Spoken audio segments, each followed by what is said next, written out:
வாக்குத்தத்தத்தை கேட்டு கேட்டு கேட்டு வருஷ கணக்கா காத்திருக்கிறோமே, இனி ஒரு வருஷம் தாமதிக்க கூடாதுங்க. நான் மாற்றத்தை தள்ளி போட தள்ளி போட தள்ளி போட என்னுடைய ஆசீர்வாதங்களை நானே தூரப்படுத்திட்டு இருக்கிறேன். என்னுடைய ஆசீர்வாதங்களை நானே தூரப்படுத்துறேன். நீ மாற்றத்துக்கு இடம் கொடுத்து பார் சகோதரா. நீங்கள் மாற்றத்திற்கு இடம் கொடுத்து பாருங்கள் சகோதரி. நான் விசுவாசிக்கிறேன், இந்த ஜெபத்தை இன்னைக்கு செய்ய வைக்கிறார்னா கர்த்தர் உங்களுக்கு செய்ய போறது நெருங்கிட்டுன்னு அர்த்தம். கர்த்தர் உங்களுக்கு செய்ய போறது நெருங்கிட்டுன்னு அர்த்தம்.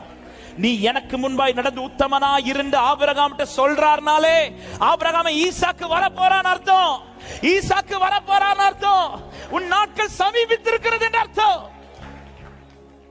நீ வெளியில மாற்றத்தை பார்க்கிறே, அவர் உள்ள மாற்றத்தை பார்க்கிறார்.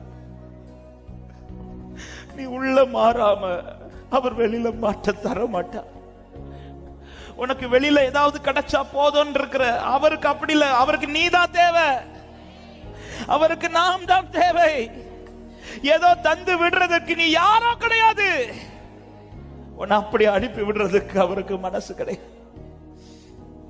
உன்னை ரத்தத்தால் மீட்டெடுத்தது, உன்னை கிரயம் கொடுத்து வாங்கினது ஏதோ 5 10 தந்து உன்னை அனுப்பி விடுறதுக்கு கிடையாது. உன்னை அனுப்பி விடணும்னா நான் அன்னைக்கு அனுப்பியிருப்பேன். உனக்கு இது தந்து விடணும்னா என்னைக்கோ தந்து விட்டுருப்பேன். இது எனக்கு ஒரு விஷயம் கிடையாது. ஆனால் அதற்காக அல்ல நான் உன்னை தெரிந்தெடுத்தது. எப்ராஹிமே, யாக்கோபே, நான் உன்னை தெரிந்தெடுத்ததுக்கு நோக்கம் உண்டு. நான் உன்னை அழைத்ததுக்கு நோக்கம் உண்டு.